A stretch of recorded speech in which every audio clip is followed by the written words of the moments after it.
तो 2-4 वर्ष सोना खरीदता है, खरीद करके सिकरी बना लिया, अंगूठी बना लिया। तो जब चलेगा बाजार में, सभा में, तो थोड़ा सा सिकरी को बाहर गला से बाहर दिखाता है तो लोग जाने कम धनी मनी आदमी है। स्वभाव है अपने आप, भाई अब कमाया है तो दिखाना ही चाहिए, होता है ना। मन लोग जाने को हम भी जैसे समाज की आज है स्टेटस, उसमें कहीं पीछे नहीं। 2-4 बार सोना कहीं सिकरी पहन ली दिखा कर चल रहे हैं जी। लंकापुरी में दीवार से लेके, मकान से लेके, छत से लेकर के सब सोने से मढ़ा गया था। कितना धन था जी, और तुलना आप कर सकते हैं। अरे और के बाद छोड़िए, अभी हम लोग दक्षिण भारत में गए थे कुछ दिन पहले। क्या जगह का नाम है, बिलूर या कुछ नाम जगह का है। वहां एक मंदिर में, हाँ कुछ बिलूर या बिलूर कुछ नाम था, दक्षिण भारत में लोग गए थे। लगभग महालक्ष्मी जी का मंदिर है। एक महात्मा ने मांग चाह करके अपने आप में 15 टन सोना, 15 टन सोना, मंदिर को पूरा मंदिर सोने सोना कर दिया। काहे का अहंकार करते हैं भाई जी आप? 2-4 वर्ष सोना कहीं कहीं से कुछ कर लिया है तो आप अहंकार करते हैं। देखिए हम कितने में हैं, हम क्या हैं, ये पता अपने से नहीं चलता है। जब हम घूमते हैं, देखते हैं दुनिया में, तब हमको पता चलता है। एक लग्जरी गाड़ी कहीं आपने कहीं खरीद लिया, पूरे जीवन में ऐंठ कर चलते हैं, गाड़ी को बैठते तक हमने गाड़ी खरीदा है, पड़ोसी के पास तो मोटरसाइकिलें है, ये वो गाड़ी खरीदा, अहंकार करते हैं। अब ऐसा वैसा गाड़ी के कंपनी का मालिक जो रोज हजारों गाड़ी बनाता है, वो कितना आपसे बड़ा आदमी है? काहे का अहंकार करते हैं? किस लिए अहंकार करते हैं? क्यों अहंकार करते हैं? इसलिए कभी मत कीजिए। एक कहीं राजधानी दिल्ली में फ्लैट ले लेते हैं तो ऐंठ कर चलते हैं बगल में वाले में जाकर, हमारा दिल्ली में फ्लैट है। और जो ऐसे फ्लैट राजधानी में सैकड़ों सैकड़ों अपना फ्लैट बनाकर जो बेच देता है, वो आपसे कितना बड़ा आदमी है बताइए ना। काहे का अहंकार करते हैं? इसलिए दुनिया में घूमने से, दुनिया के वस्तु को देखने से हमको पता चलता है कि हम कितने में हैं, अन्यथा पता नहीं चल पाता है, अपने में हम रहते हैं। तो मैं निवेदन करना चाह रहा हूं कि लंकेश रावण के पास क्या नहीं था। धन के बारे में तो मैंने बता दिया, इतना धन कि द्वार से लेकर के, दलान से लेकर के, छत से लेकर, मकान से लेकर के और दीवार से लेके सब सोना से मढ़ा गया था। जहां तक बल की बात करेंगे, महाभारत संग्राम में जितने लोग मारे गए, जितने लोग महाभारत संग्राम में आए थे, उतने रावण के यहां दरबारी लोग थे। महाभारत संग्राम में लगभग 1,66,20,10,000 नरसंहार हुआ था। इतना बड़ा नरसंहार किसी भी संग्राम में, इस वर्तमान समय के संग्राम में सुनने को नहीं मिलता है। कितना? 1,66,20,10,000 नरसंहार हुआ था। मात्र 10 लोग बचे हुए थे, ऐसा नरसंहार हुआ। उतने लोग तो रावण के यहाँ दरबारी का काम करते थे। इतना बड़ा परिवार बल था। धन की बात समझ गए, बल की बात समझ गए। जहां तक कुल खानदान की बात करें तो उत्तम कुल कुलस्थ के नाते ब्रह्मा जी के वंश परंपरा में जो कुलस्थ ऋषि हैं, उसी वंश परंपरा का रावण था। अब पढ़ने लिखने की बात करेंगे तो रावण इतना पढ़ा लिखा था, इतना बड़ा विद्वान था कि जब शिव तांडव पढ़ते हुए कुछ शंकर जी के भगत लोग तो जानते होंगे।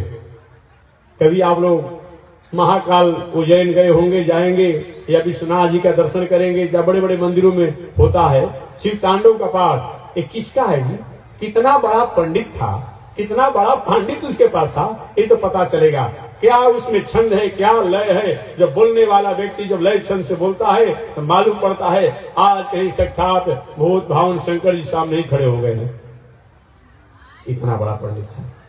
विद्वता की बात जान लिया आपने, धन की बात आपने जान लिया, बल की बात आपने जान लिया। जहां तक पद की बात करेंगे तो जो देवराज इंद्र हैं, उनको भी परास्त करके कुबेर कोषाध्यक्ष हैं, वो लंकेश रावण के यहाँ झाड़ू देने के, पानी भरने का काम करते थे। बात समझ लीजिएगा, इतना बड़ा उसका स्टेटस और स्थिति था। मैंने सब कुछ था। चलत दशानन डोलत धरनी। जब लंकेश रावण चलता था, पृथ्वी जो है डगमगाने लगती थी। कहीं गलती मत हो जाए तो डांट सुनना पड़ेगा, ऐसा। लेकिन एक ही दोस्त था, उसने विवेक से, मति से, बुद्धि से उस लंकापुरी के ऐश्वर्य राज को चलाने के लिए राजकाज की व्यवस्था नहीं किया, विवेक का प्रयोग नहीं किया, मति का प्रयोग नहीं किया, बुद्धि का प्रयोग नहीं किया। परिणाम क्या हुआ? लंकेश रावण के सामने ही उसका राज उसके हाथों से चला गया। यही होगा मानव जीवन में। ये मैं नहीं कह रहा हूं, भगवान श्री कृष्ण उद्धव जी को समझाते हुए कहते हैं, उद्धव, जीवन में सब कुछ होना चाहिए, लेकिन व्यक्ति को विवेक को कभी त्याग नहीं करना चाहिए। कितना भी धन हो जाए, कितना भी बल हो जाए, कितना भी पद हो जाए, कितना भी रूप वैभव ऐश्वर्य हो जाए, लेकिन उसका विवेक से कभी उसका उपयोग करें तब तो ठीक है। अब विवेक को त्याग करके धन का, बल का, पद का, रूप वैभव का उपयोग करते हैं तो उसी पीढ़ी में या अधिक से अधिक तीसरा पीढ़ी में उसको जाने से कोई रोक नहीं सकता है। अतः ये केवल कथा नहीं है, ये मानव जीवन का संदेश है। भगवान ने आपको धन दिया हो, बल दिया हो, पद दिया हो, रूप वैभव ऐश्वर्य दिया हो, कीर्ति दिया हो, उसको विवेक और बुद्धि और मति से आप उसका प्रयोग करेंगे तो वह आपके साथ रहेगी धन लक्ष्मी। अन्यथा नहीं करेंगे तो लक्ष्मी को जाने में देर नहीं लगता है। लक्ष्मी का एक नाम चंचला है, ये चंचला है। ये अचल तो भगवान श्रीमन नारायण क्या रहती है। जब हमारे ब्राह्मण विद्वान लोग करते हैं, हम लोग कभी कभी श्री पुरुषों के पाठ सुनते हैं तो लक्ष्मी जी की प्रार्थना करते हुए हम लोग क्या कहते हैं? ओम तामयावह जात वेदो लक्ष्मी अनपगामिनी यस्याम हिरण्यम बिंदेयम गामस्वम पुरुषानहम। ओम ताम आवह जात वेदो लक्ष्मी अनपगामिनी। हम लोग क्या कहते हैं? ओम ताम म आवह, हे लक्ष्मी माता, हे भगवान श्रीमन नारायण की आह्लादनी शक्ति, आप मेरे घर में आइए, आप आइए। कैसे आइए? लक्ष्मी अनपगामिनी।